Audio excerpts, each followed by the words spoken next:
విజయవాడ అసలు మీ అందరి మధ్యలో ఇక్కడికి వచ్చి చేసుకున్నందుకు మీ అందరికీ థ్యాంక్ యూ సో మచ్. చాలాసేపు నుంచి వెయిట్ చేసినందుకు. ఇంత హీట్లో షర్ట్ అంతా మొద్ద అయిపోయింది అందరికీ. బట్ ఈ హీట్ని, ఈ ఎనర్జీని చాలా ఇంతసేపు ఎంజాయ్ చేశాం. విజయవాడలో చేయాలనుకున్నాం. ఎప్పుడైతే డిసైడ్ అయ్యామో నేను సతీష్ గారికి చెప్పాను, ఇది మా లక్కీయెస్ట్ సిటీ. నాన్నగారికి కానీ మాకు ఖైదీ నెంబర్ 150 కూడా ఇక్కడే చేసాం, ఇంద్ర కూడా ఇక్కడ చేసాం.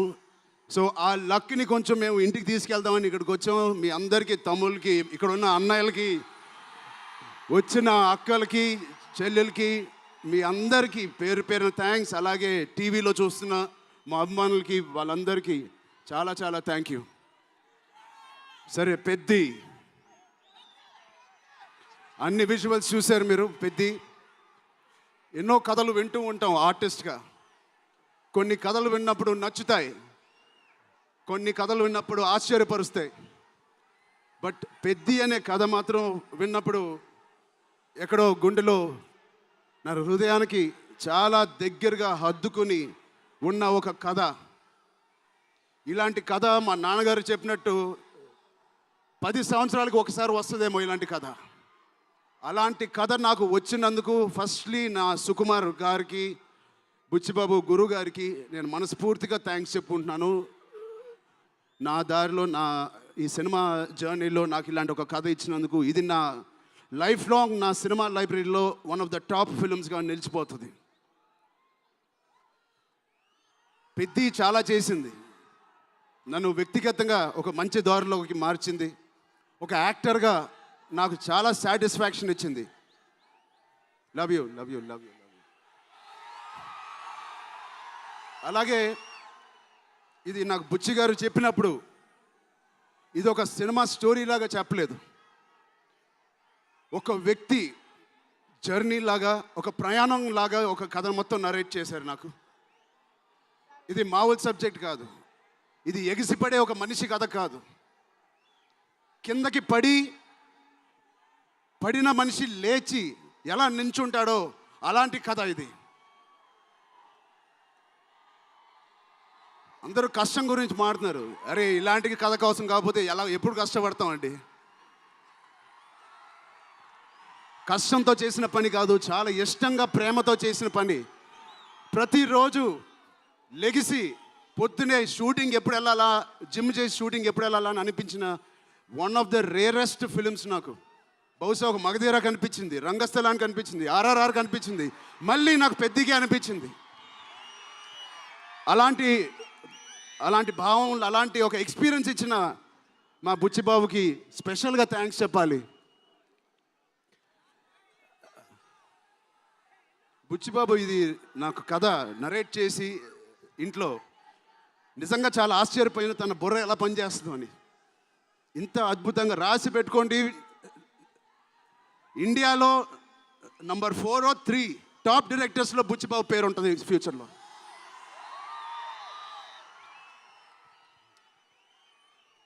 సో అంత మంచి ఎక్స్పీరియన్స్ ఇచ్చిన బుచ్చిబాబు గారికి చాలా థ్యాంక్ యూ. ఇలాంటి సినిమా ఒప్పుకోవడానికి నాకు ఒకటే బలం నా మనసులో, ఇలాంటి సినిమా చెయ్యాలి అని. ఎవరు కాదు, అది మీరే మీకోసమే. నిజంగా ఏ ఆర్టిస్ట్కైనా వాళ్ళ అభిమానుల నుంచి, వాళ్ళ శ్రేయోభిలాషుల నుంచి ఇలాంటి ఎక్సైట్మెంట్, ఇలాంటి ఎంకరేజ్మెంట్ లేకపోతే ఎందుకు చేయాలండి సినిమాలు? హాయిగా ఇంట్లో కూర్చొని వేరే పని చేసుకోవచ్చు. మీకోసం చేతులు ఇరక్కొట్టమే కాదు, రక్తం చింది కూడా పని చేస్తాను మీకోసం.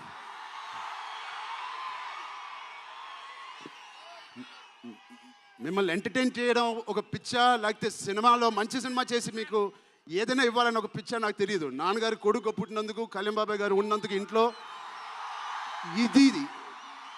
ఇది తప్ప నాకు ఇంకేం తెలియదు. బహుశా ఇంకోటి తెలుసుంటే ఇలా ఇంత పెద్ద ఆర్టిస్ట్ నేను ఒక ఫీల్డ్లో అయ్యేవాడిని కాదు. నాకు తెలిసిందల్లా సినిమా. సో నేను చనిపోయే వరకు మిమ్మల్ని ఎంటర్టైన్ చేస్తూనే ఉంటాను, అది రాసి పెట్టుకోండి.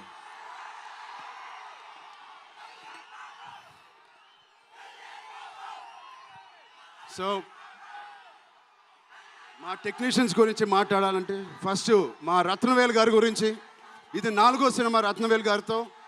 ఇంత బ్యూటిఫుల్గా మమ్మల్ని అందరినీ ప్రజెంట్ చేసి ఆయన సీనియారిటీని మాకు సపోర్ట్గా ఇచ్చిన ర్యాండీ గారికి ఆయన స్పెషల్ థ్యాంక్ యూ. అలాగే పనిచేసిన అవినాష్ కొల్లా గారికి థ్యాంక్ యూ సో మచ్. అద్భుతంగా ఇచ్చారు మా పెద్ద వరల్డ్ని. Naveen Nooli thank you so much, fantastic editing. మిగతా టెక్నీషియన్స్ అందరూ, మా అనంత్ శ్రీరామ్ గారు, బాలాజీ గారు, మా choreographer Jani master, Bosco master, thank you so much. మిగతా సింగర్స్ అందరికీ థ్యాంక్ యూ సో మచ్. మా సతీష్ గారి గురించి చెప్పాలి. మొదటి సినిమా ప్రొడ్యూసర్ లాగా కాదు, ఒక 50 సినిమాలు తీసిన ప్రొడ్యూసర్ లాగా ఆయన దీనికి పనిచేశారు. ఆయన ఒక పెద్ద కన్స్ట్రక్షన్ కంపెనీకి యజమాని.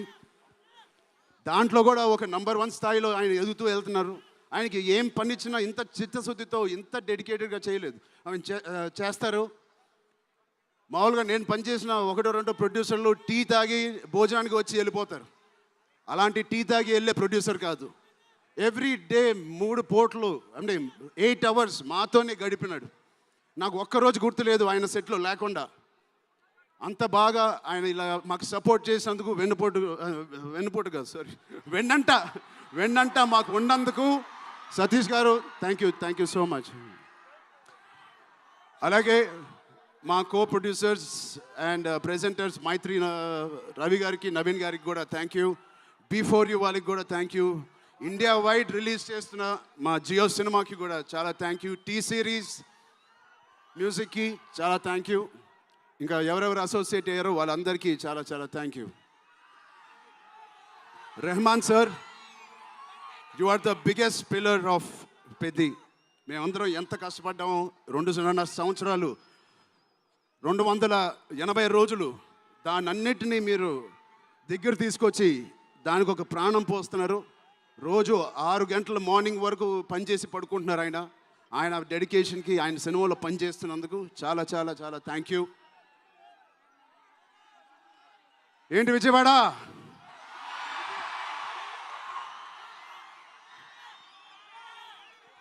ఈసారి ఎవరి పేరు మర్చిపోలేదు కదా నేను.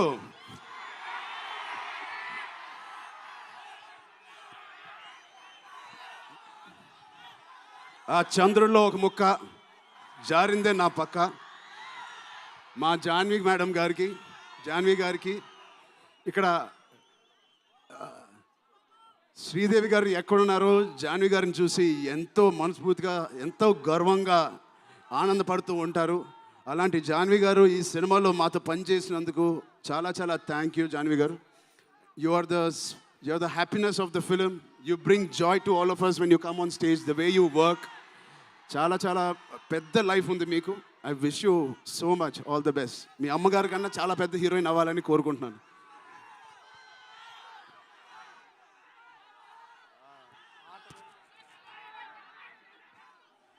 సో డేట్ గుర్తుందా? జూన్ 1. మా అభిమానులందరికీ ఒకటి చెప్పేసి వెళ్ళిపోదాం అనుకుంటున్నాను. యాక్చువల్గా వెళ్ళాలని లేదు, ఇక్కడే ఉండాలని ఉంది మీతోనే. Love you.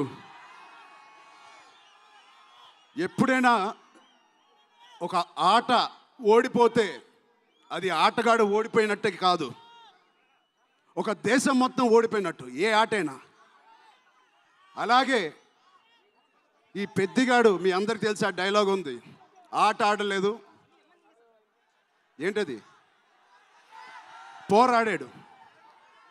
అలాగే మీ అందరి ఆశీస్సులతో, దుర్గమ్మాదేవి ఆశీస్సులతో మీ అందరికీ ఉండాలని, మా అందరికీ ఉండాలని, ఈ 4వ తారీఖున వచ్చే ఈ పెద్ది సినిమాకి ఉండాలని, ఈ పెద్దిగాడి ఆత్మగౌరవాన్ని అమ్మ దుర్గమ్మ సాక్షిగా కోరుకుంటున్నాను.